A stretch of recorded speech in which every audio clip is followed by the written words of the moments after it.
What's going on, everybody? This is your homeboy Eric Short sitting in his man room as usual. This is the B&E Sports Show. We have a special guest host, Les Miller here. Yes, sir. And as I had mentioned before, Craig Booth is taking a little hiatus. We all are praying for his dad who had surgery this past week. Hope everything works out well for him. Just let him know we're thinking about him. Yes. So without further ado, I want to introduce our guest today, Brooklyn legend, Rasmus superhero, Royalty. George Royalty. Berry. Yes. How you doing, George? All right. Everything is Tell good, everybody Cam. about yourself, bro. I played at Erasmus, as you said, went on to Compton Junior College. We were number one 2 years in a row out there in California.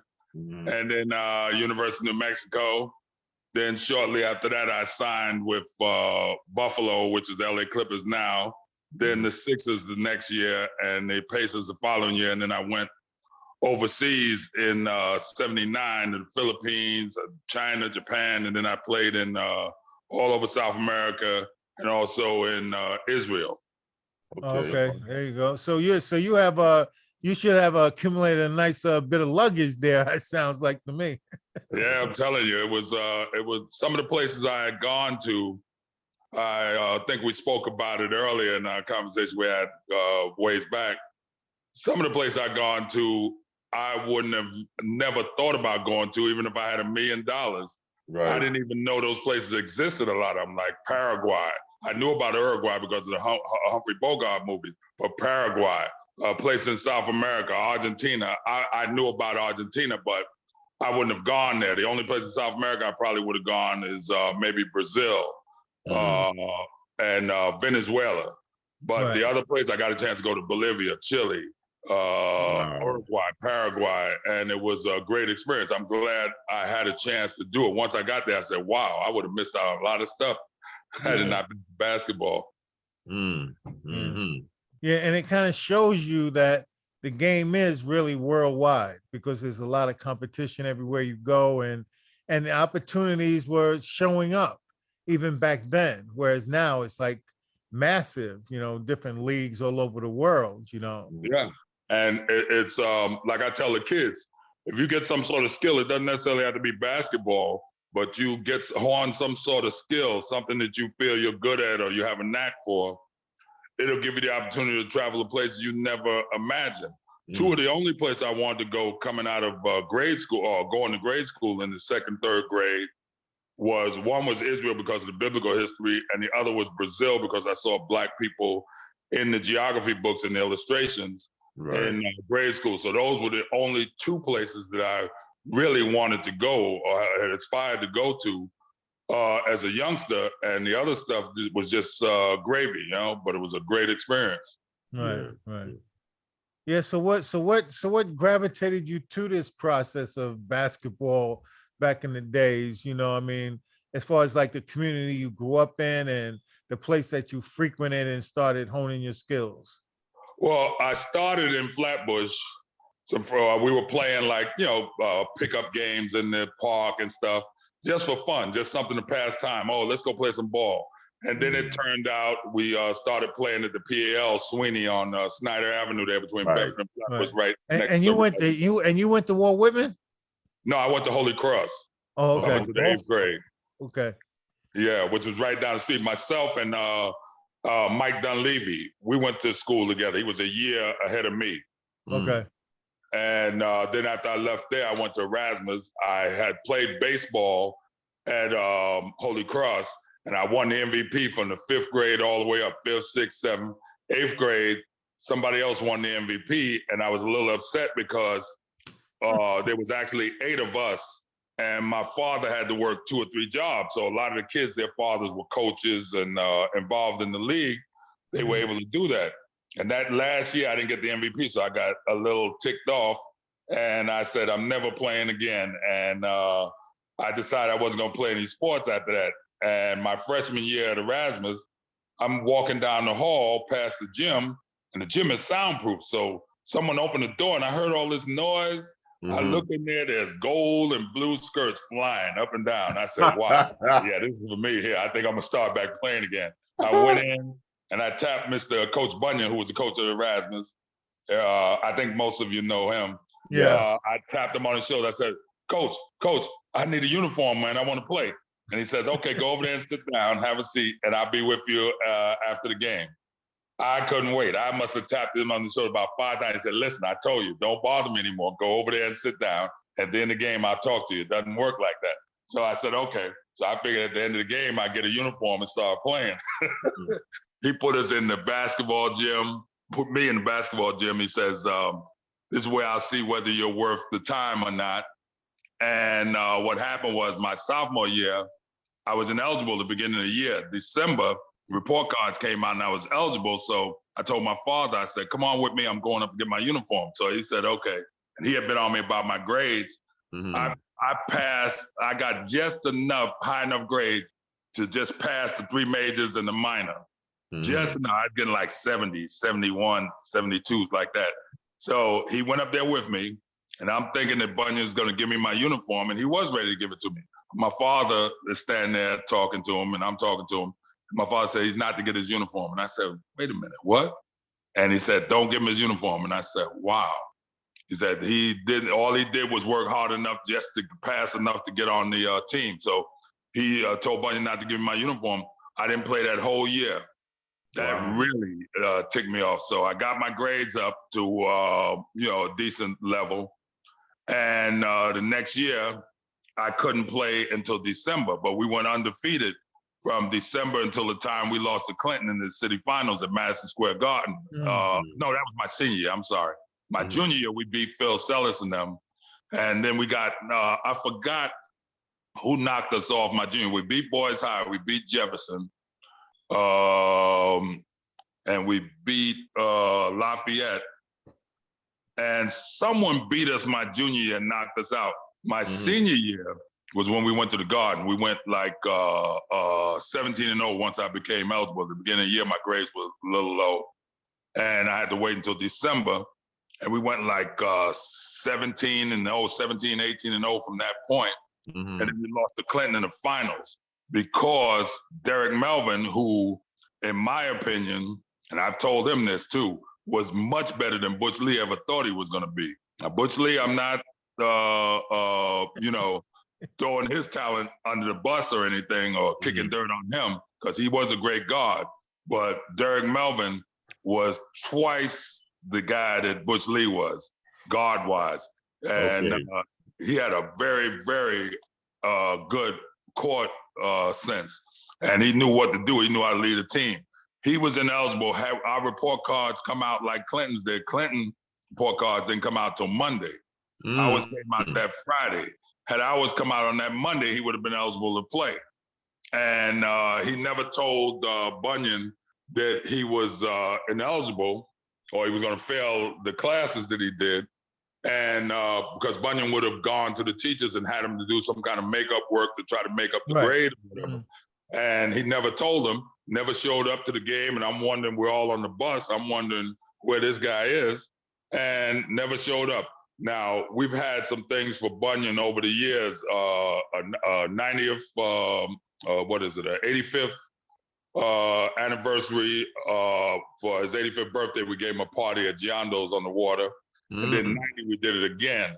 Well, for the 85th, where all his ex-players got invited over to his house and a select few of his frat buddies. And we went over to his house and I made the mistake of, I didn't know it was a mistake then, but asking, where's Derek? Did anybody get in touch with Derek Melvin? And I never heard Coach Bunyan curse in my life. And for the first time ever, even on court, if you made a mistake, you would hear him growl, but you never heard him curse. Right. And that day he said, what the F? I don't want to hear a word about him. And I thought after all those years, Wow. because that's going back maybe, he died in 90-something, that's going back maybe 10, 15 years ago. And he stayed mad at Derek all that time because of what he did. And that was the Wow. only one of his players that I ever know that he had any differences with. Now, I don't know if Mm. Derek feels that same way about him. I talked to him a couple of times, but I didn't bring it up. Eventually, I'm going to talk to him and ask him what he feels about it. Yeah, I remember Derek. I remember watching him play. I played against. Well, I kind of played against both of them. At least the only time I think I ever played against Derek Melvin was like in Detroit when Gil and George when we went. And Right. you went, didn't you go? Right. No, I didn't go to Detroit. I went to Buffalo. Okay, all right. No, but I'm saying when Gil and George Murden took Restoration to Buffalo, I mean to Detroit in No, the I didn't go on summertime. that trip. Yeah, well, I didn't go. I remember playing. I played against him a couple of times there, like Yeah. during practice and stuff, and he was good. And I played against Butch Lee, so you're right. Yeah. I kind of agree. I didn't see a lot, but Mhm. yeah, I mean, he was a Mhm. good player, man. And I talked to Derek Right. Melvin, man. Who else was on that team, though? It was myself, Alan Thompson, Alan Stu Thompson. Whitner. He could shoot it, and he hurt his finger. The last game of the season against Lincoln, we beat the heck out of Lincoln, and he was trying to block an inbounds pass, went up and jammed his middle finger on the rim and on the backboard, Mhm. bottom of the backboard, and the joint jumped out of place, the middle joint, and his finger looked like a thunderbolt. So he was like panicking once he saw his finger. I said, yo, fella, we took him over the side. I said, hold him, because I had seen guys do this before. And I said, hold him. And there was no doctor there or anything. So I said, just hold on to him. I said, Stu, this is going to hurt. But if I pull it back in place, it'll make it better when you do go to the doctor. So I took it and they held him, and he was hollering like hell. But Yeah. I popped it back in place. Now, he was able to play in the playoffs, which was about a week and a half later. But he had to have a plastic splint and two of his fingers wrapped together. You're holding them together. Right. Yeah, and he wasn't that good of a ball handler. Alan Thompson, who was a great shooter and a great leaper and a good defensive player, none of us, if I had the mentality I had once I went away to college of bringing the ball up myself because I could do it, I just didn't do it all the time. Mhm. Well, maybe that would have changed the course of what we had to do. But I mean, Clinton, they wiped us out that game. It wasn't even close. It wasn't Yeah. close from the beginning. Was Derek Rucker with you? Derek Rucker played too, right? Right. It was Derek Melvin was the point guard. Alan Thompson was the off guard. Mhm. We had Derek Rucker, Albert Pierre, and Albert myself. Pierre. Okay. Right. Yeah. Yeah. And I know we know all of them guys. Yeah, for a high school team, we were all pretty big across that front line. Albert was like 6'5". I was 6'6". Mhm. Derek Rucker was 6'5", 6'4". Mhm. Derek Melvin was probably the shortest guy. He was probably about 6 feet. And then Stu was like 6'5", and Allen was like 6'3", 6'4". Mhm. Yeah. So, Yeah. so we had And a it's pretty like good a lot. It's tour. that's a lot of beef, man. Yeah, man. You know, and we didn't. and I know. I mean, I've seen you guys, man. That's a formidable sized crew. You know, Yeah. but y'all played We didn't back bigger down than from your. there was nobody that walked in that gym that we were scared of. We had myself, Bernard Boyd, who played forward on the team the year before I graduated. Herman Reed, a football player. Right. No Big Herman. Yeah, we went out to Jersey and had dinner with Stu Whitner, and I had a cookout with him. And he told me something that I had never heard before. We played Boys High twice that year. We played them once in the regular season, and then we played them once in the playoffs. Mhm. And he said that Mickens, after the game, came in the locker room and said, you know, all the years I've been coaching, I never had a team that beat us. They might beat us once, but they weren't going to beat us twice in a year in the regular season and then beat us in the playoffs. I never had that happen to me.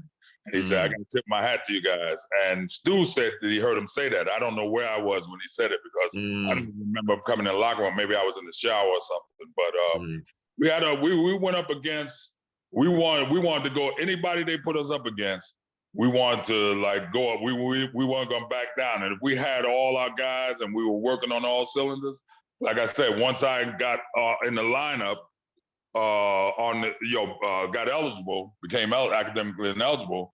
We won like 18 in a row until we met Clinton, and that was because Derek wasn't there. But if we had Right, all our guys on any given day, we could beat anybody. We went up to Taft. We went up to during the scrimmage, the preseason. Mhm. Went up and we always scrimmage Taft. We beat the hell out of them. We would scrimmage Brandeis, beat the heck out of them. Those were formidable teams up there. Right. And we had a fierce team. Guys were afraid of us. They were scared to death of us. But things happen.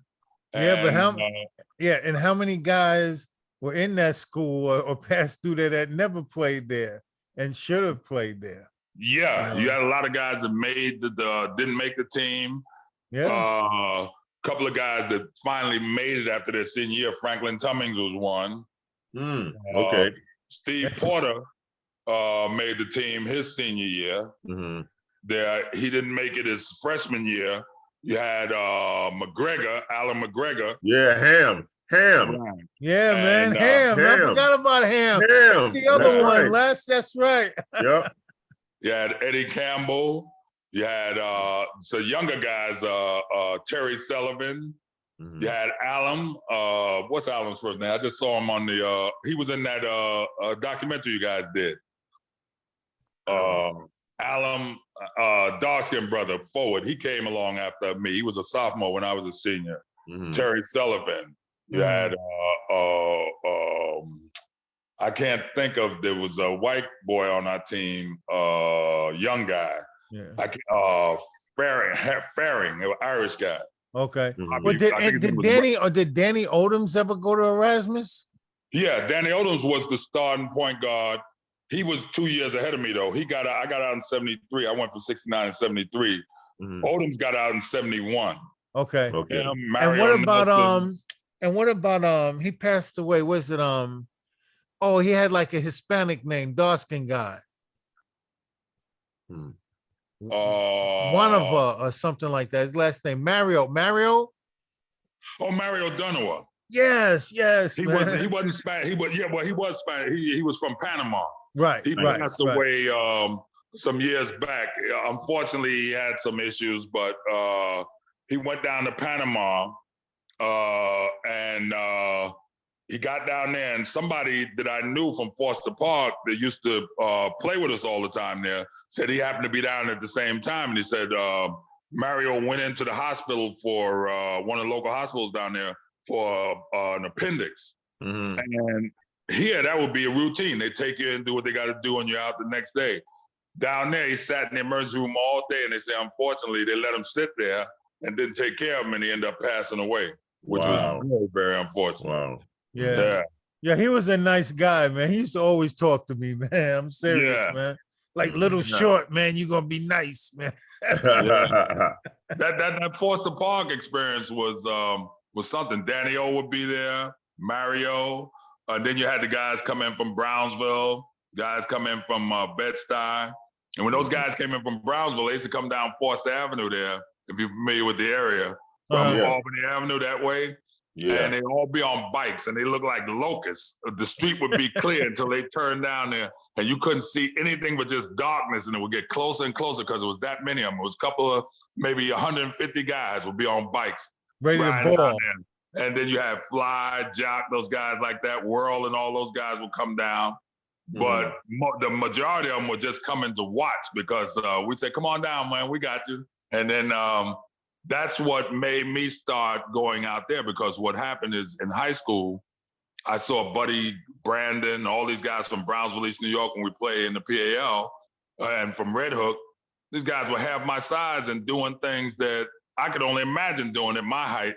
And I said, Coach, I said, what can I do to get my skills like those guys, to be able to jump as high as them and do what they do with the ball? He said, don't worry about it. I'll take care of it. And that's when he sent me to Gil. And that's when I met Gil. Okay. And my experience with him started my sophomore year. And when I went there, before I went, the guys from like Bernard Boyd and Eli, those guys were knocking me around, boom, bam. And I was like, oh man, I was crying and thinking that, this ain't part of the game. They just butcher it. And between Gil And a friend of mine named Mr. Clark that lived 2 doors down from me, he's he was a Boys High alumni. He used to take me over to the Brevoort, me and Rucker.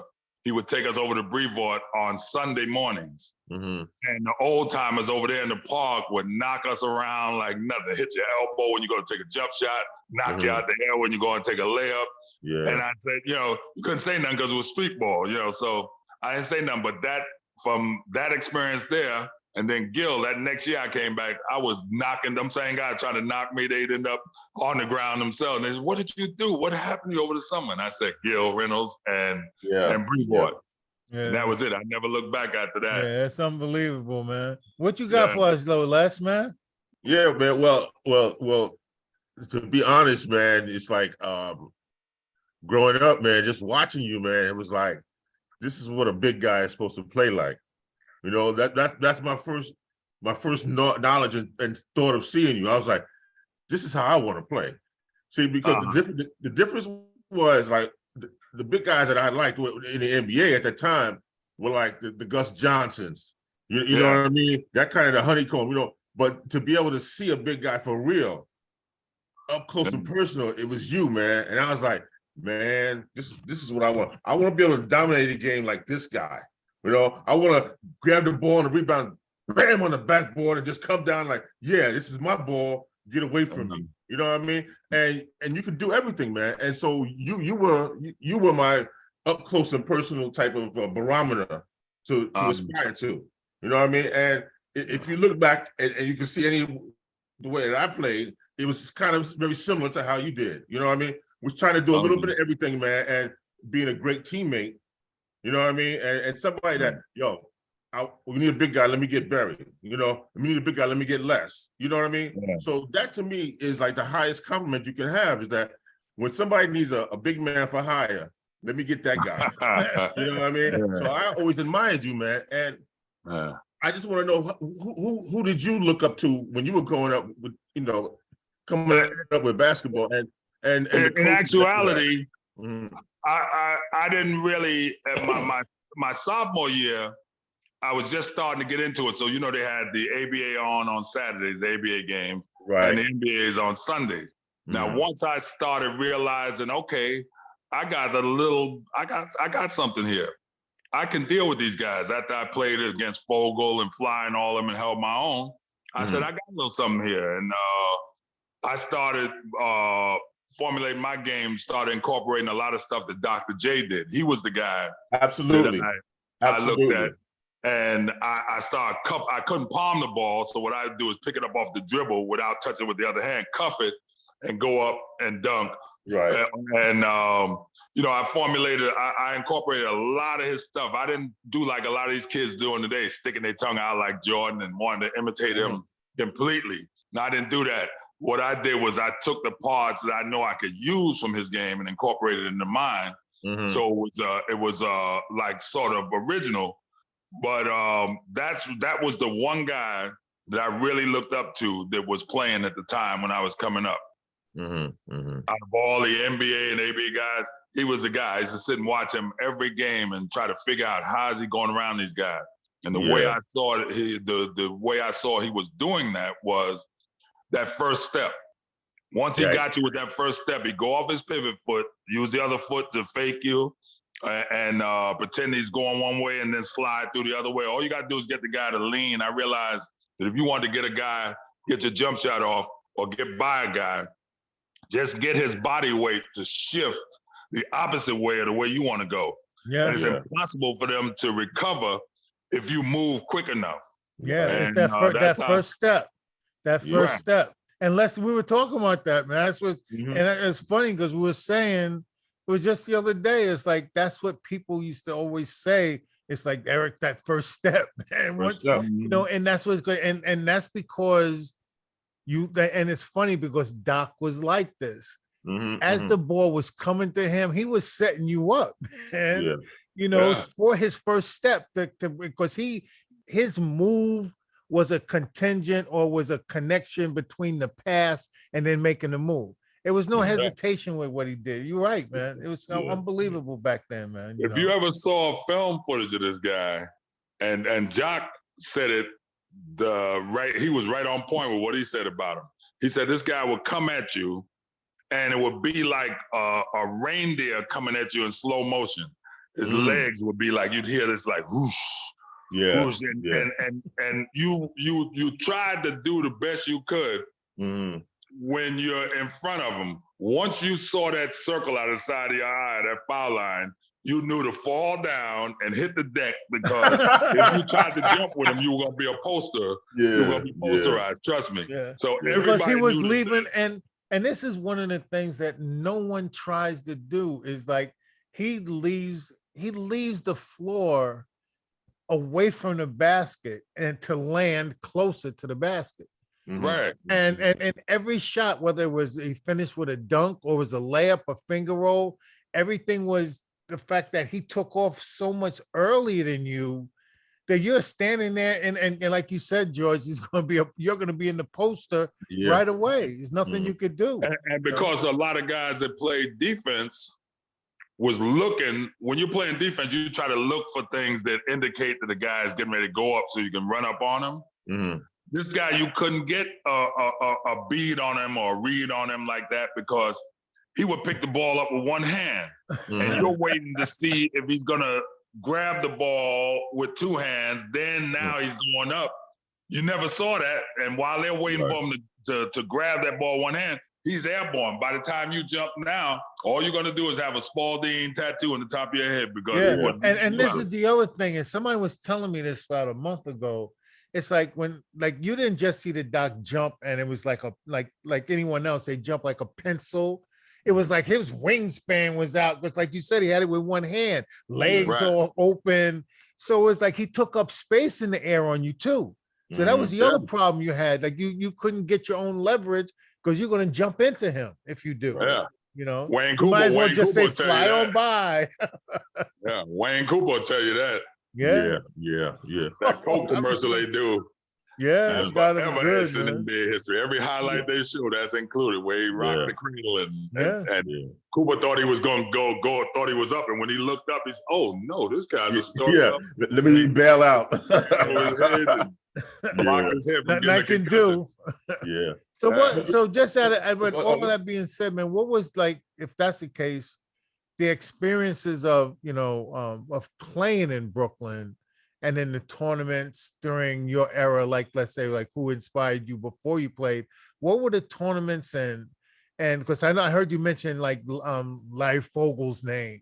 What was like the go-to places to play, like, for in tournaments, like The citywide, which was you guys mentioned in the documentary, with which Lester Roberts started.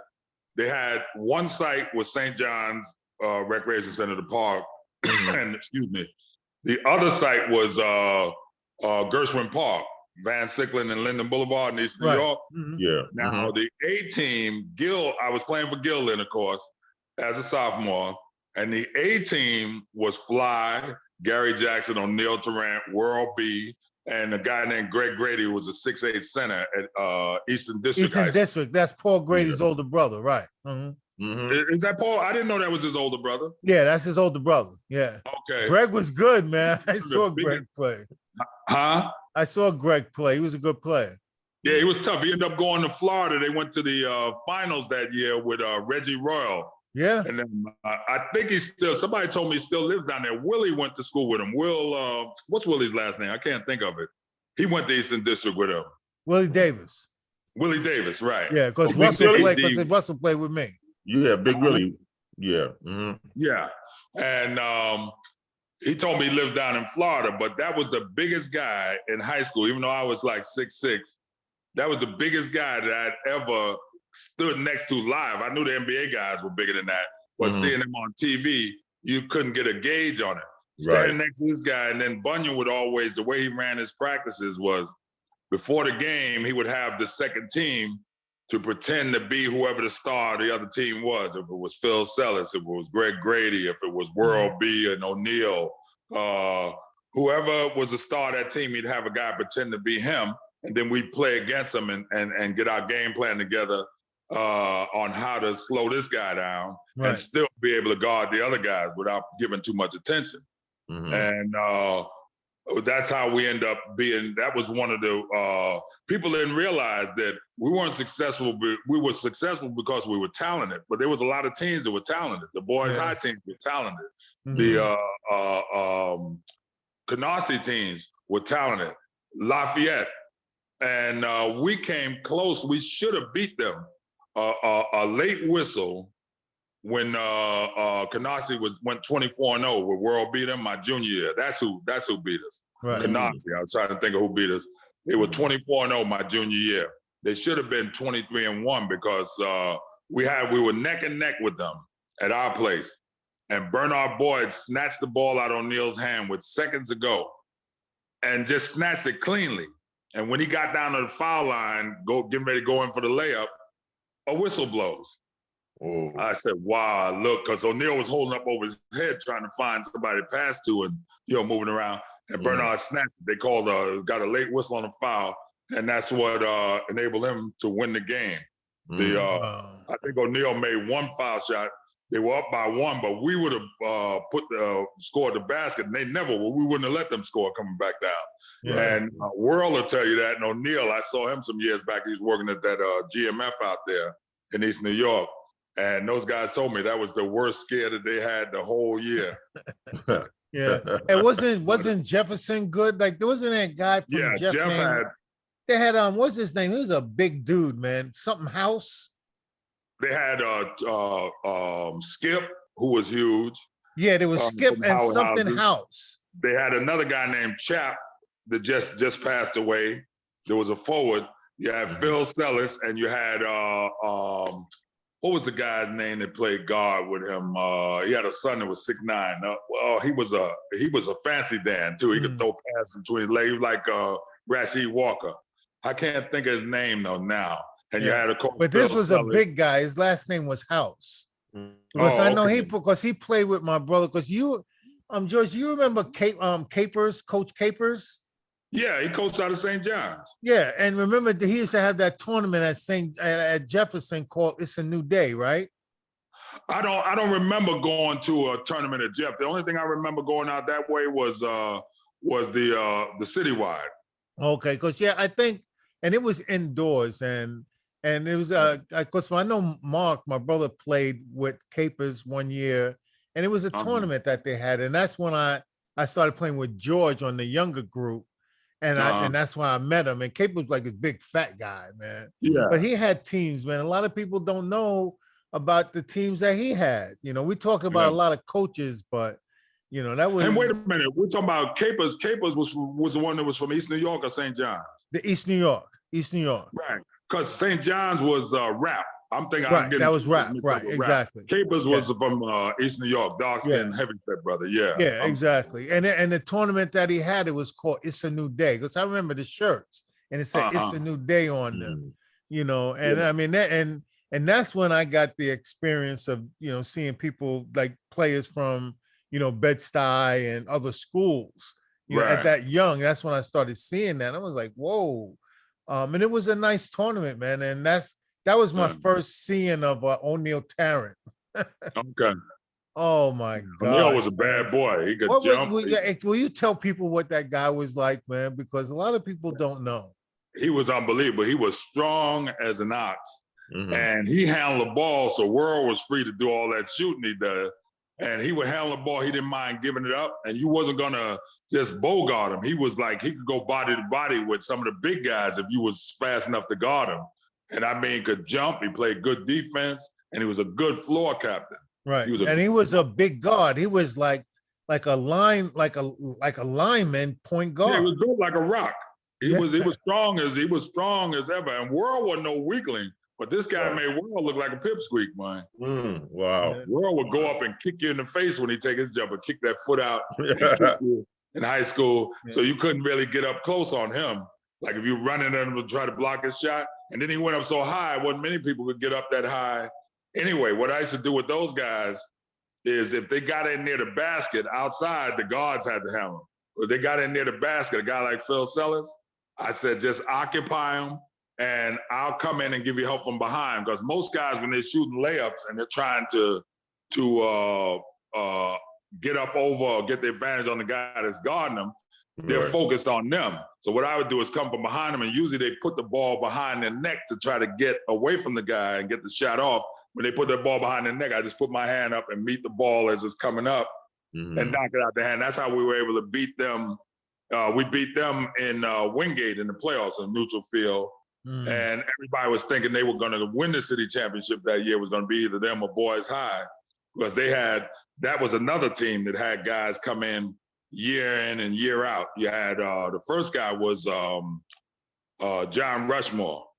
Rasheed Walker. The next year, Rasheed, John mhm. Rushmore. Then the following year, you had Baldy. And then they had another off guard who could handle the ball was Sean Powell. I Right. don't know if you remember him. He was good. Yeah. As a matter of fact, he was the one in that picture with me receiving the trophy that I told you about the other day. Okay. Yeah. Well, Up we in saw. the Well, you kitchen. know, we saw Sean at the Heavens of Playground thing. He was there. Right. Yeah, he was there. You know. Yeah. And they had a history of having guards 1 year after another. They come in. And those guys were smart on the floor. You know, they didn't make too many mistakes. So you had to be on your A game when Right. you played them. And then they had a big guy, Bernard Harris. And he was pretty good. He was all city also with Rasheed and myself and Ernie Grumfield. And then they had another guy from Jamaica High School, Bob Blyden. Mm. Yeah. So it had seems so like much- all of those guards that you mentioned from the high, they were all like disciples of Gil. It seems like They were. Rasheed played for Gil. Rushmore did. Rushmore. Baldy, I think, was so far behind me. I never saw him. A coming little through for bit. He Gil played a as he little did. bit with Gil. You know, not Yeah. much. I never saw him though, because I was gone away to college by the time he became a junior. Mhm. Because I think he was 2, maybe 3 years. Let's see, Rasheed was the same year as me. Rushmore was 1 year behind me, and Baldy is was a year behind him. Right. So Yeah. he got out like 3 years after I did. So I never really got a chance to really see him.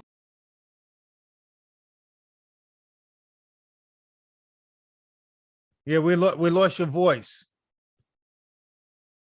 Yeah, we lost your sound. There you go.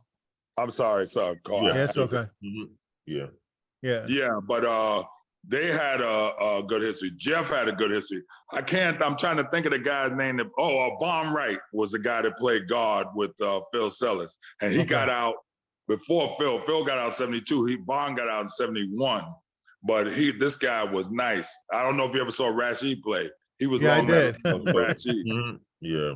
Yeah. Yeah, I mean those guys. Thank God for Brevoort, man. You can see all the talent, you know, running Yeah. through there, man. Yeah. You know, Yeah. Mhm. and it was like, Brevoort, St. that was John. our garden, you know. Yeah, that's right. That's right. Brevoort, Soul in the Hole, St. Mhm. John's, and that citywide side out at Gershwin Park was the places to go if you wanted to see the guy. And then in later years, Gil had what they call a talent search, and he had that at the old NYCC gym on the corner of Jay and Tillery right there. Mhm. He used to have Right. what they call a talent search, and he'd have scouts come down, and he would ask guys. He would tell. It was mainly for the people that maybe didn't get any offers from school. I used to go down anyway because I wanted to make sure I covered all the bases, you know. Mhm. And I was getting like Newman. I mentioned my junior college coach name, but Bunyan used to call me down once a month to his office, and I would have like those football, you know, the duffel bags that the football players carry Yeah. their equipment in. I have a bag like that full of letters from different schools. Wow. Yeah. And So- he would pour them out, and you know, it was nothing but letters because very few of those coaches ever called me. And then I remember Right. my first recruiting trip was Cheney State. Don Cheney. John Chaney. Yeah. John Chaney was the coach. Yeah. He was a coach at Cheney State, Yeah. and they won Division 2 or 3 national championship twice. Yeah. I think. Division 2. Yeah. Mhm. Right, and he that was my first visit, and I'm thinking, I had no idea. That's why I tell people playing sports or if you get a skill where you can, enables you to travel. I had no idea that Philly was as close as it was. Right. It's an hour and 45 minutes by car with us with those cars. We had the Benz and all that caravanning down there. Take us an hour and 15 minutes. Yeah. But I'm thinking that, oh yeah, I'm waiting for this guy when he tells me he wants me to come down there. When's he gonna send the plane ticket? So I finally called. I said, which airport do you want me to go to? LaGuardia or Kennedy? He said, no, you ain't going to the airport. Get an Amtrak. You're going to the bus. Go over there and meet. There'll be a guy at the bus terminal to meet you when you get in Philly, into Philly. And you go. So I said, okay, I went. And that was a little disappointing. But when I got down there, they still at that time had the girls' dorm separated from the boys. They didn't have them mixed in. Right. And a couple of guys on the team helped me sneak into the girls' dorm, and we got busy and all that. But that was an experience. And then basically that was my sophomore year. And I hadn't even played a game yet. And by my junior year, every weekend, because they didn't have a limit on the visits you could do. Every weekend, one weekend I was in Missouri, the next weekend I was in Minnesota, the next weekend I was in Illinois, Florida. I had covered almost all 50 states with the exception of Alaska and Hawaii by the time I was in high school, by the end of my junior year. Wow. They take those visits, right? Yeah. And the only one, Hawaii, the only reason I didn't go there, Alaska, I had no desire to go because of the cold. Hawaii, I wanted to go, but and that rule is still in effect today, I believe. They wouldn't let you visit their school unless you had signed a letter of intent, which means you were obligated to go there. Otherwise, you had to sit out a year if you change your mind. Wow. So I didn't, that's the only reason I didn't go to Hawaii and Alaska. So they snatched up your boy, Bernard Harden. What happened? I said, so you didn't go to Hawaii, so they snatched up Bernard Harden, right? Yeah, at Hawaii, no, he went to New Mexico before I did. Oh, okay. Oh, okay. Yeah.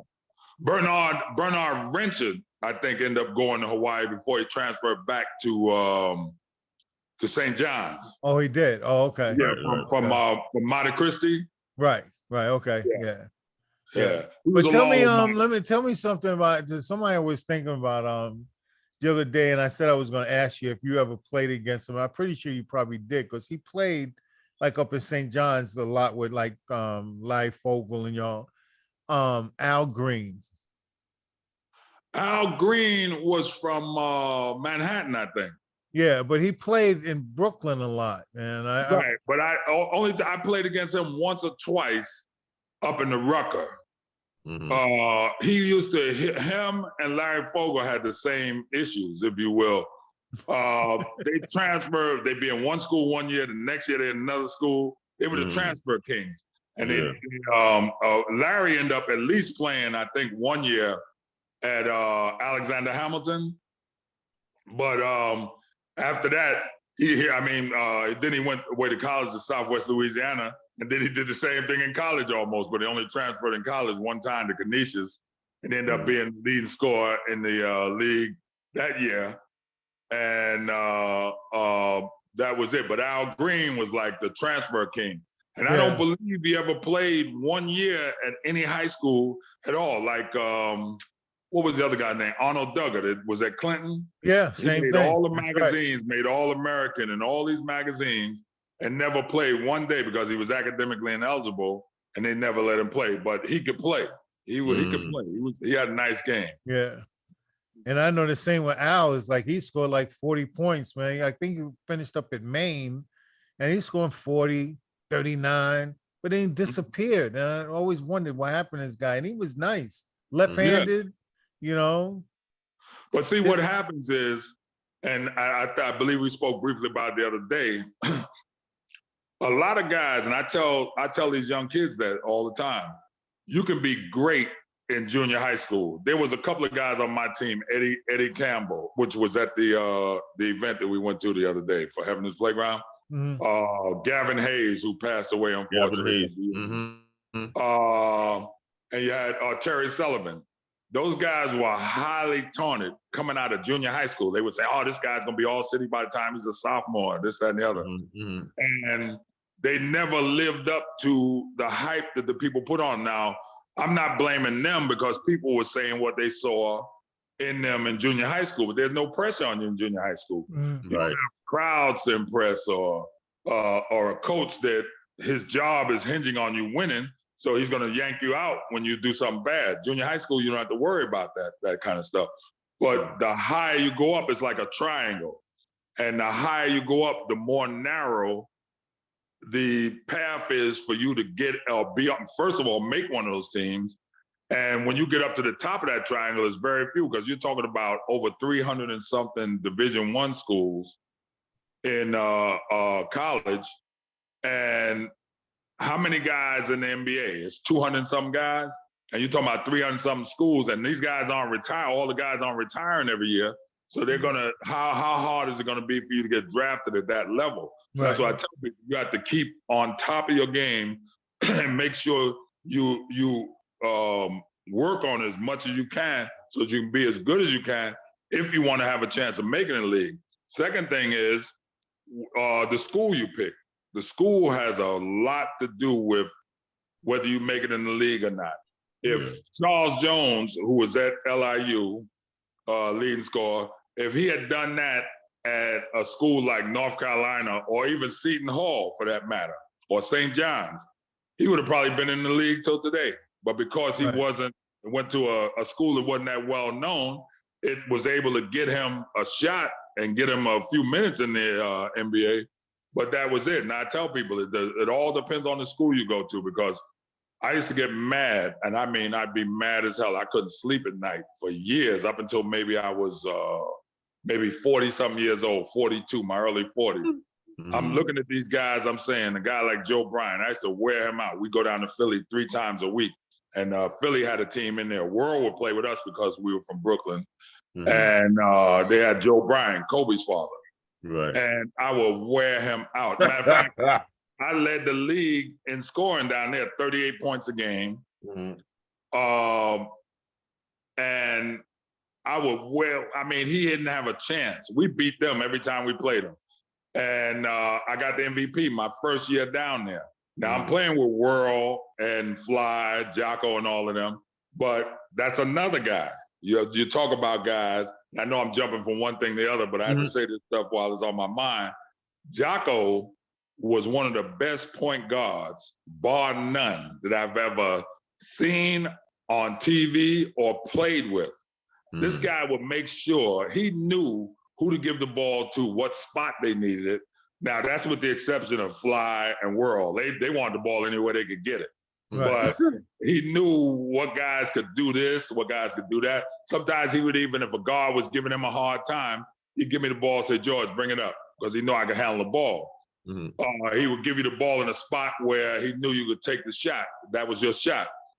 He would, this guy was unbelievably smart. He had a court sense that was it was the best, bar none.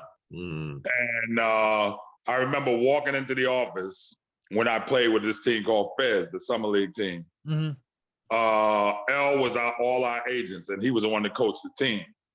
And I remember Ed Searcy telling me, because he managed that Noble Drew over there on New Lots and Mother Gaston right there. And his office was in there, so all the players would come there and meet during the day before we go to the games. And I remember walking in, and Ed Searcy, because Frog brought me over there, a guy named Arnold Graham brought me there. He told me, he says, are you playing anywhere? I said, yeah, I'm playing with Rap up in St. John's in the Rucker. So he said, man, you ain't gonna get no run with those guys. They got Larry McNeil, they got all those guys that are already signed.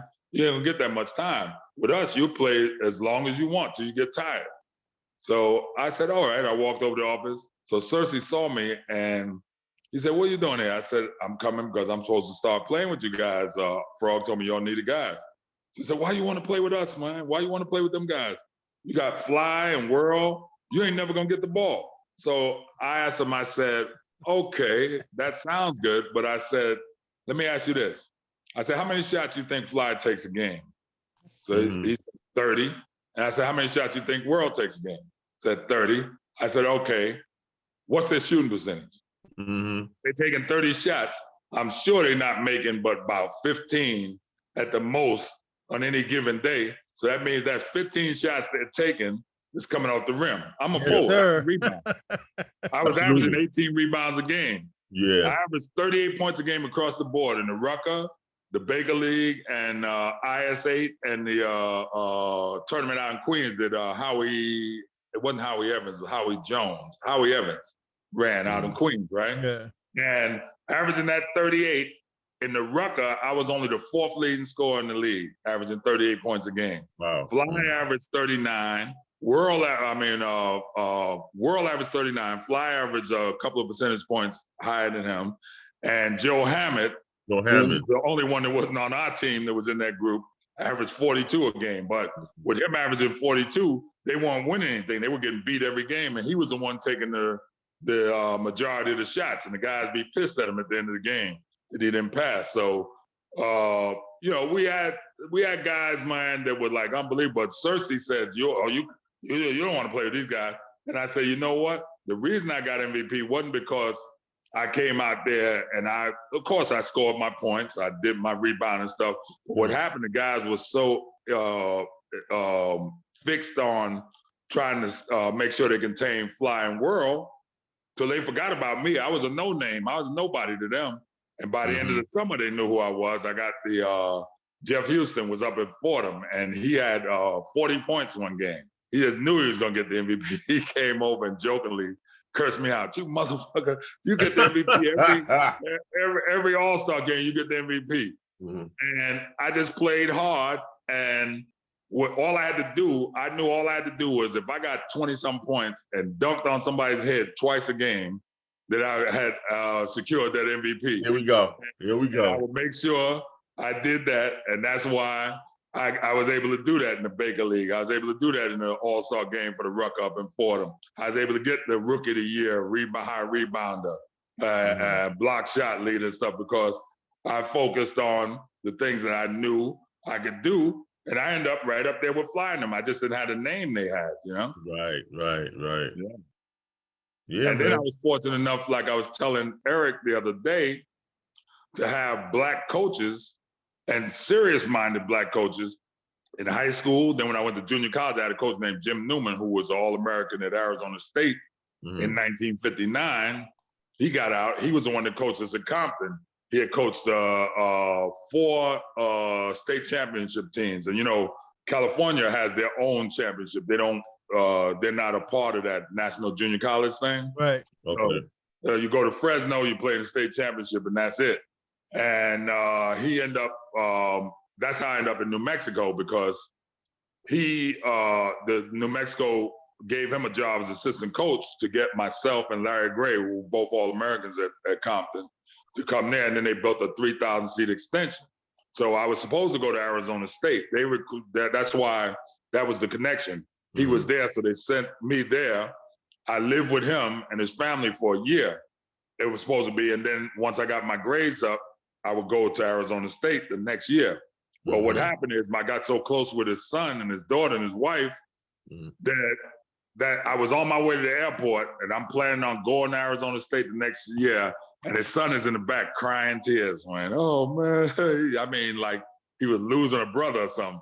So I said, Coach, I'm coming back for one more year. And man, you should have seen how happy this kid was. Wow. And we ended up playing there 2 years. And then they offered Newman, who was a coach, the job out in New Mexico. And I mean, it was like being in the pros. We had our own stalls. We had a brand new arena with the brand new extension. The people, we go up that ramp. They call it the pit because it looks like it's only 2 stories high outside, but it goes down when you go inside. And it was like a pro arena. I mean, the atmosphere, we averaged 19,000 and change a game. They had led the nation in attendance for 9 out of the 10 years before I got there. And then the next year they led in attendance when we got there because of the extension. And the people, you go up, there was a ramp you had to go up to get to the lockers. At the end of the game, once everybody was mixing around the arena leaving, people would come down the ramp, hey, good game, shake your hand, you open your hand, you got $200 in your hand, $200 bills, $300 bills. Yeah, that money was no no object. They had And your and they sign and they to it. had no pro teams there, so that was like the only game in town. So Right. you had the whole town and the whole city behind you, basically. Yeah, they had one AAA team that was affiliated with the Dodgers, and they had a stadium right up the street. That was the closest thing to anything pro they had down there. And I mean, the people, they worship the athletes. I was assigned to a Pack Papa. The Pack Papa, where you go, that was like a booster, but that's what they call them. And you go there, they say, if you need anything, go to them. I would go to them, and they would have, I tell the guy, listen, I'm going to New York for Christmas. This was like the 23rd after our tournament ended, our Christmas tournament ended. And we only had 2 or 3 days to stay there. So I said, I want to buy my family some presents when I get there. The guy said, okay. He went down his desk, opened up a folder, got out some bills, counted them off. I just folded up and put it in my pocket. When I got downstairs, I thought it was like maybe $250. It was $2,500. He gave me 25 $100 bills. Nice. I said, whoa. And then they had us assigned to an airline, a travel agent, where we could go. They said, anywhere you want to go in the continental US, you couldn't go to Alaska or Hawaii, but anywhere you want to go for the weekends that you're off or once the season is over, you let us know and you go there. I went to Arizona maybe 4 or 5 times. I went to California at least 10 times. I came back to New York about 6 or 7 times. And oh man, that was a great time. Just the coach was messed up, Ellenberger. I caught him gambling on the game. We played Vegas, who was #1 in the country that year. And they were averaging, I think, 114 points a game. They had Reggie Theus, Boyd Bates, Smith brothers, and or Smith boys. They weren't brothers. They both just had the same last name. Right. We played them, and I think the score at halftime was like 40-something to 51. We had the lead by 9 points. Had the momentum and everything. We come out, we're playing the first 5 minutes of the half, and we still neck and neck. Ellenberger decides to take us out, all the regular starters, and put in these guys that had never, ever played. They might have played 5 minutes the whole season before that. Was he shaving points? No, he just made sure that we lost that game, because when I went upstairs, like I said, we had pro lockers, we had stalls. Each one of us had individual stalls with the lights around the mirrors and everything. Each one of us had individual mirrors with the lights around it. Yeah. And they had a rule there, or a law actually, that you had to wear either a wrap around your ankle or you had to have your ankle taped. One or the other, because it was insurance regulation. So what I would do is I'd let the trainer wrap my leg, and I'd make sure everybody saw him wrapping it. Then about 5 or 10 minutes before the game started, I'd run up the ramp, go in the locker room, take that off, pretend I was going to the bathroom, take that off, and then put my socks back on and come back down. So I had done all that, got my sneakers back on, got them tied up, and I'm getting ready to run out. And the coach had an office up there. I see his door open, and I hear these voices. So I said, oh man, let me duck back. I don't want him to see me doing this, and then he'll won't want to play me. So the guy opens the door, I'm peeking around the corner, and just like on TV, he's got a attaché case full of money. And he slams the attaché case closed after he showed it to the coach. And I could see the money in there, filled up, just like one of the movies. So let me stay my ass back here, because I don't want him to see me, find me floating in the river somewhere. Right. I stayed up there until about The 5 Sopranos. minutes. Yeah. I said, no. Yeah, because y'all are the Lobos, right? Right. And that's where Bernard Harden went to school. You mentioned him earlier. Yeah. He went to school there a couple of years before I did. And that same coach screwed him over, because there was a guy, LaRue Martin. I don't know if you remember him with the Yeah, I know LaRue the Martin, name. yeah. Wasn't he a #1 pick? Huh? Wasn't he a #1 pick in the NBA? Right. Yeah. But Bernard played so well, he was they had, it was between him and LaRue Martin, the last cut, right? And they called, he must have been playing really well, because they didn't take into consideration that he was a first pick. And they called New Mexico, spoke to Ellenberger, who was our coach, the guy I told you was doing all the crooked stuff. And he put a bet. He said, "Nah, he's no good. He's messing with drugs. This and that." All he had to do was say the guy's a great player. You know, Mhm. he helped you because you used him to recruit other players in there. So why would you put a bad name on him? That's only going to help you to recruit if he gets in the pros, because they're going to see he went to the pros. They're going to say, "Well, let me go to school here. I might have a chance too." Mhm. Rue Martin, when they asked his college coach, he gave him a high report, and they asked the people around him that they knew that was associated with him, and they gave him a good report. And that's how Bernard ended up getting cut by them, and he ended up going to the Hawks. He lasted with the Hawks for a little while, but he never made it because he had that rap of dealing with them drugs and stuff, you know? Right. But he was, Bernard could play, man. He was the truth. This guy, I saw him sitting crying when Erasmus beat him my sophomore year. Erasmus beat them. And they end up winning the city championship that year. They beat Boys High. But Erasmus beat them. And he went upstairs. Do you know where the balcony is in Erasmus? Yeah. He was outside the balcony on the second floor, sitting by the steps, crying tears because Erasmus had beat him. He was pissed off. I think that was the only loss they suffered that year because Derek Melvin's brother played with him then too, Kenny Melvin. Okay. Yeah. And oh man. Because Bernard was at the gate, right? Yeah, Wingate. Yeah. They had some hell of a teams too, man. They had like Jesse O'Neal? I don't know. I never heard him, but I heard Roger Brown. Yeah. You had Kenny Melvin, Bernard Harden. Yeah, Jesse would have been I think a year behind you. Yeah, because Jesse's I remember Jesse. He didn't play with Bernard though. He wasn't on the team with Bernard. Jesse was like 2 years behind me. He right. could jump. Yeah, there you go. Okay. Yeah. You know why I remember him? My father had this projector and the 8mm, and you had the rolls of film on there, and they had the big giant searchlight like on the top, but to light up to make the film legible. And he was up on the balcony, and we played them. And the coach finally, about the third quarter, was complaining, "Man, my players are complaining they can't see the basket because that big bright light, whoever that is, shine that light upstairs. It's getting the glass getting in their eyes." So the referee went upstairs and told my father he had to stop filming if he had to use that light because it was distracting the players. And he was mad. They went back and forth for about 5 or 10 minutes. He finally turned it off, and the game went on. But I remember Jesse because I met him. He was going with this lady that was had twin girls that played at my daughter's school at Martin Luther King.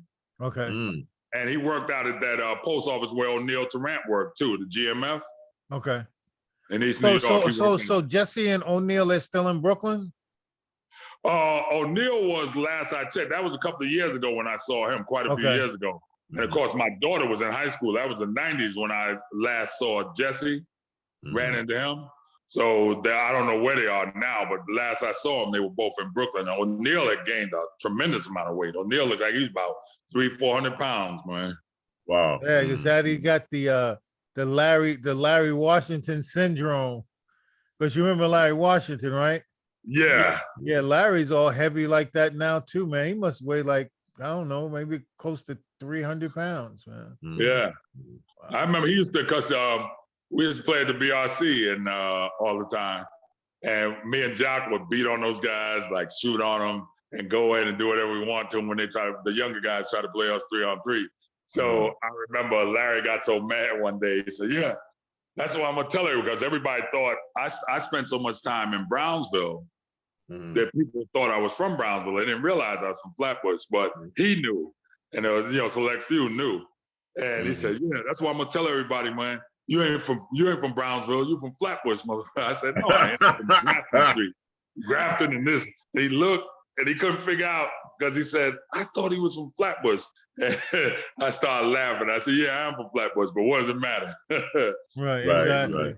Because when you're from Brooklyn, there's just about everywhere that you can play ball at. You take it as like a surrogate home for you. So Bed-Stuy, that's my home. Crown Heights, that's my home. No matter where we go. And there's so many places we played at, You Yeah. leave your mark, man. You know. Yeah. Yeah. But I migrated to Brownsville when I outgrew the talent in Flatbush. You know, Mhm. that there was there wasn't anything I could do in Flatbush. It was so easy because there wasn't any real big challenges for me there playing wise. There was no guys my size that I could compete against. Mhm. So I ended up migrating to Brownsville because I knew that's where all the talent was, Brownsville and Bed-Stuy. Brownsville was like the next neighborhood over, so I could get there easy. So I ended up going there and playing, and then me and Jock struck up a friendship that lasted years and years. We ended up working at Coney Island Hospital. My desk, our backs faced each other when we were at work. We were like feet away from each other. We worked the same job for like 20 years at Coney Island Hospital. Okay. Okay. And of course, we won that. I forgot to mention that. We won that league, the hospital, 8 years in a row. Nobody could beat us. And, you know, it was just, I'm telling you, I can't complain. Even though, like I said, for years, up until I was 42, I used to toss and turn at night. How come I made it? I didn't make it. And here's this guy, scrub, can't play. And when I was doing what I was doing to Joe Bryant, Kobe's father, I didn't have a chance because they had just signed him to a 4-year, $210,000 a year contract. Mhm. So they weren't going to cut him to bring me in and then have to pay him all that money and then pay me too.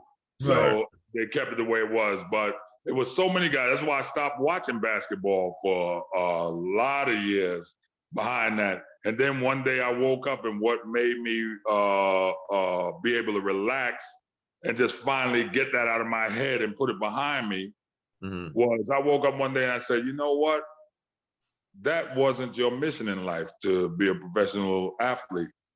God had something else in mind for you. And I'm thinking that maybe it was some of those kids that I worked with that went to college and finished school, and I would run into in Manhattan or run into them in Jersey or someplace that I coached at the BRC, run into me. And some of the girls I was with said, damn, you run into people you know everywhere. And I said, yeah, I'd say I coach a lot of kids. They'll come up to me, Mr. Berry, I remember you told us how important it was to go to college and get your education and finish up.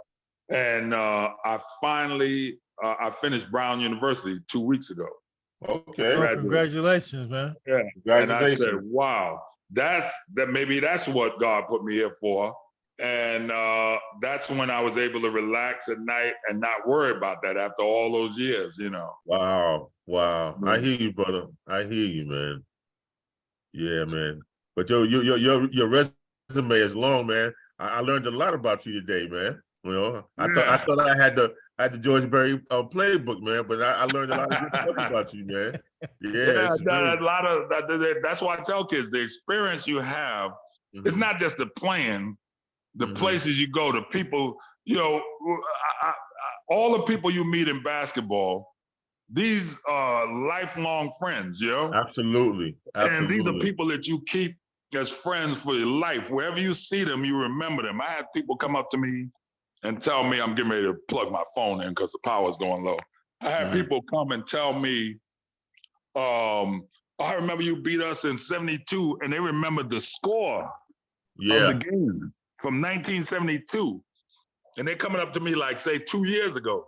And they remember the score of the game. I said, wow, that must have been some beatdown. But the guy told me the exact score. I said, man, oh man. But the experience you have, we went to Alaska one time.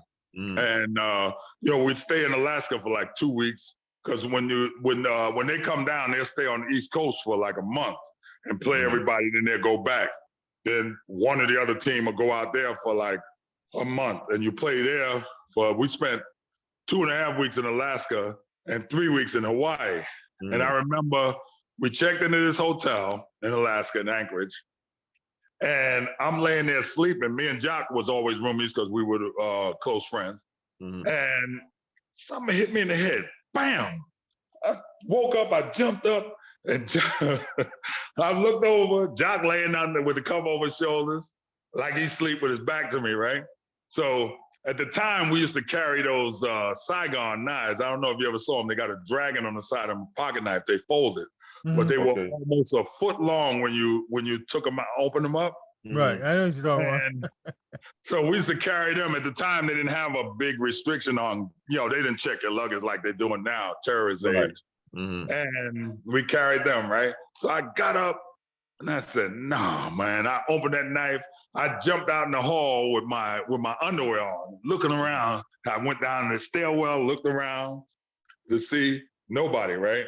So now when we got ready to go down to dinner, because that happened in the afternoon, right? We got ready to go down to dinner. Jock said, yeah, I got your big ass. You up there snoring and I'm trying to sleep. And they said, I thought you stopped. And he said, 5 minutes went by, 10 minutes, you still snoring. He said, I slapped your ass across the head. That's the only way I could stop him from snoring. I tried to get his ass. I waited till he went to sleep. Me and him stayed up all night trying to do each other. Yeah. But I said, I'm going to get your Right, little right. ass. Yeah. I'm going to get your But little it's ass. like, yeah, but our experiences, like you said, man, it's like, whether it's like players that you played against like years later, or there's somebody that we worked with or you coached with, years later, and they come back to you with information, at least for me, I kind of knew that I wasn't going to make it because of my health issue that I knew about. But I know guys that, probably were good enough to make it, but then they transitioned across to, training or helping other players because that people did that for them. Yeah. And, these days now, man, the guys are doing it but now people are doing it and they want money. Yeah. Whereas when we were playing, you give back to the community, you're back, out there doing it the same way the people that taught you, Yeah. scrounging for funds, but all I need is a couple of balls and a full court and I'm good to go. Mhm. You know, but it's changed so much now, man. It's kind of like giving back has a price tag associated with it. Well, it's hard too, because guys like Gil, Lester, Rapp, Capers, George Merton, those guys like that don't exist anymore. And even if they do, it's hard for them to do it because you got the AAU, you got all these leagues that are like money leagues. They have backing, financial backing, and you can't compete with them. That's what happened even before that came out. You had guys like Riverside, Broncos, the Gauchos that were giving out hoodies and Gaucho equipment, giving out sneakers and stuff. Gilliam couldn't compete with those guys like that, and that's what knocked him out of the box. Because it used to be you play with the guys from your neighborhood. A guy like Pearl wouldn't go play with the Broncos because he would be playing with the guys from Brownsville, but because they offered you money and trips, guys like Pearl wouldn't end up playing with his friends. He ended up playing out in Arizona somewhere for 2 weeks or whatever. And then, they couldn't even I hang know out I with did them. it myself. Yeah. There's the sellout right there. I stopped my daughter from doing that because she went to Martin Luther King High School, and they had one of the best girls' high school teams when they were in existence. The school doesn't exist anymore. Mickens was the principal there for a while, and then when they opened the new boys' high, they snatched him from there. They made him come to boys' high. He didn't want to. They made him come back. They told him, we're not asking you, we're telling you, you have to come back. Right. And he came, he went back reluctantly. But what happened is they were playing, and her freshman, sophomore year, she did all right. Then her junior year, and nobody was asking her anything. She didn't get any letters from any schools or anything, scholarship offers. So her junior year, they played against August Martin out in Queens, who had won 17 out of 18 city championships at that point. And the last 18 championships. My daughter scored the first 11 points of the game for King. And now after the game, even though they lost because August Martin, they were going neck and neck with him, but August Martin ended up getting a few breakaways and won because of their experience, Right. But now my daughter's getting all these offers. They want to give her sneakers. They want to take her there, this place, that place. I said, no, you ain't, because she was a girl. I said, no, I was skeptical about letting her go different places anyway, because I know how stupid these people are. And I didn't want to kill anybody, but I said, no, you ain't going. I said, and she said, why? She was disappointed. But I said, I'm not letting you go because I said, how many of these people were chasing you when you weren't doing anything? Right. When they thought you were just a nobody. And now all of a sudden they're coming after you. They want you to do this. They want you to go to that place. Nah, And I told her she couldn't do it. And I took her out the Red Hook a couple of times, let her train out there. And then eventually what happened is she gave it up anyway because she went to North Carolina State. Had she continued playing and played her freshman year, she would have got a Final Four ring. But she decided that her nails was more important than her than playing ball. So yeah, but it's, and I get it. I do, and I did it, but I understand going and jumping ship to go play somewhere else because of the assumed opportunities that are available to a person to be able to travel, and without playing with Riverside, I would never, went to and played in Arizona, won a national championship, played in Utah or other places on the West Coast. So I kind of understand it, but I do get flack. But I mean, if she had been a boy, maybe I would have let her go, But because she was a girl, there was other things that came into play, and I said, you know what, nah. And she ended up doing all right because she went to state, and she ended up getting a retail job because she wanted extra money aside from what I was sending her. And now she's training right now to be a store manager for Saks Fifth Avenue. So she's been doing six figures the last 8, 10, 12 years or so. She's been doing six figures. So she's doing all right. Yeah, and I did it with my daughter too. I mean, I took her away from the norms and put her in the biggest girls program in the country, the Philadelphia Bells. But I coached, so I was with her. So it was a little different.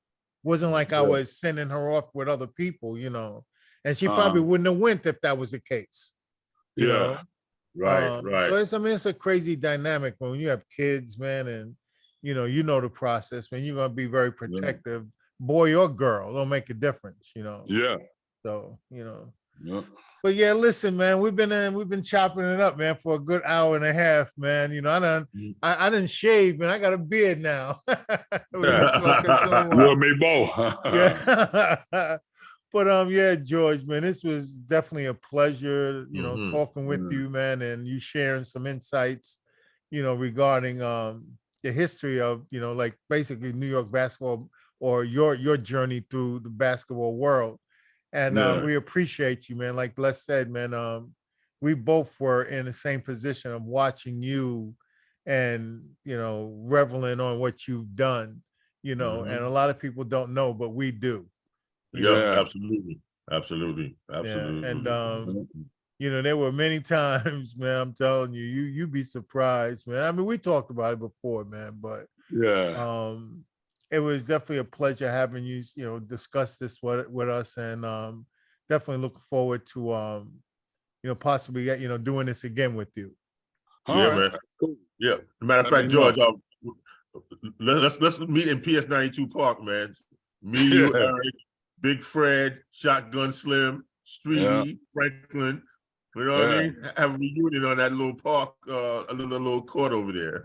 Yeah, I've been trying to get in touch with Fred, man. I can't. He was in South Carolina, in Benningsville, the last time I checked. Really? And I don't know anybody that's been in contact with him. I've been trying to find him for years, man. Yeah. Yeah, and there's a lot of guys, man, that have left us too, man. So remember Glenn? Remember Glenn? Glenn, they used to call him Foots. Left-handed Glenn, yeah. He passed away. He was up here with Frank, and we hung out for a while, about 2 years before he died. Frank's sister, Franklin Tummings, Lorraine. We was at her house. The mother, I think his mother had passed, and he came from Jersey up, and we hung out and talked for a while. What was his? I can't think of his last name, but they say his brother disappeared too. One of his brothers contracted AIDS and disappeared. Nobody ever heard from him or saw him again. Wow. Yeah, and I mean it's tough, man. I tell you, man. Yeah, that's how you realize how fortunate you are when you see some of the stuff that happens to these people and their families, and you say, "Damn, my problem. That wasn't the problem I had, considering what Yeah, they're going yeah. through. You know. Or they're Yeah. just, or they're just going just in general now. Mhm. After Yeah. all these years, man, we're in that silo now where it's like, people start passing away so Yeah. often that it's pretty scary, man. I'm telling Yep. you. That's why I don't answer my Yeah. phone after a certain time of night.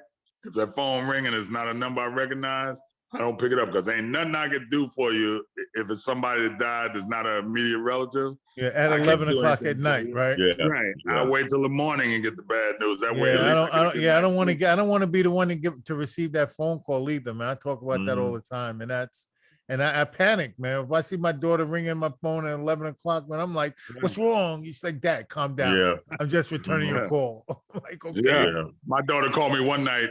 Dad, you got to come down here. Now she's in Virginia, right? Alexandria, Virginia. You got to come down. You just Yeah, muted, George. You hit the mute button. You hit the mute button, George. We can't hear you now. George, we can't hear you. Okay. Go Bat ahead. just flew in the room, and you want me to come all the way down to Alexandria. And I said, no, just call the fire department or the police on them, let them come.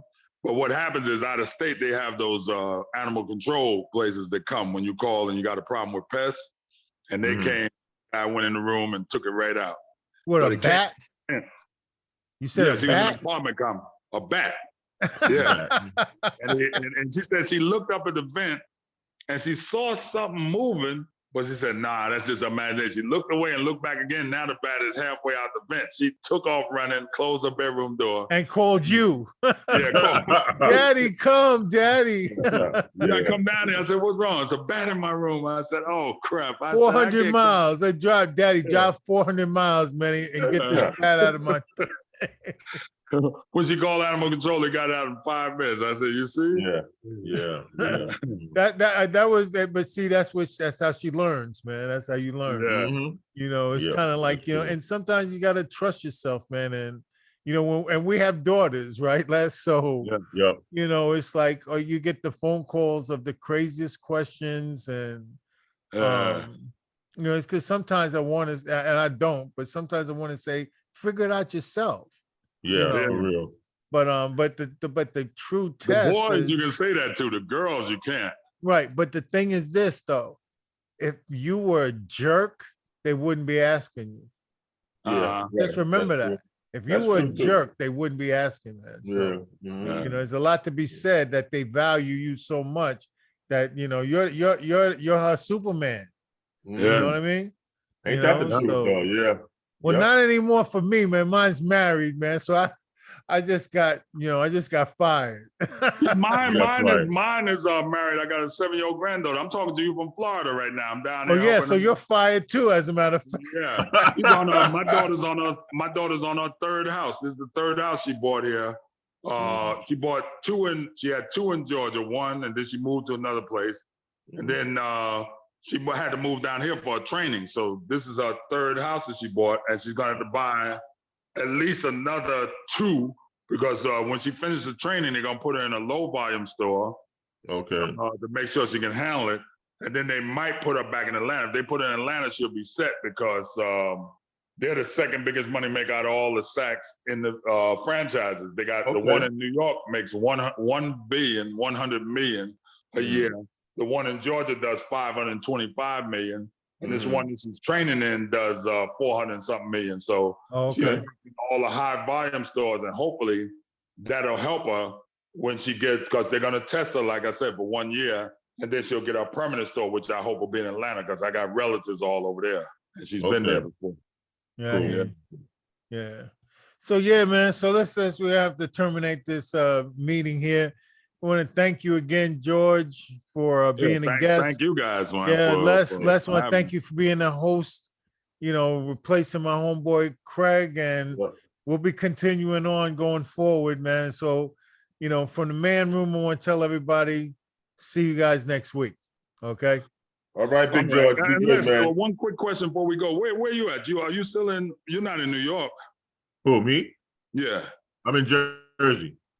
Oh, what part? I live in Princeton. Right now, I'm at my sister's house. You know my sister Joanne. I'm at her house. Yeah. Yeah, I take care of my mom during the week, so I'm here. I'm in North Brunswick, New Jersey. Right Oh, now. okay. But I live in Princeton. Oh, okay. Yeah. Yeah, give Wasn't Joanne right there a second ago, Les?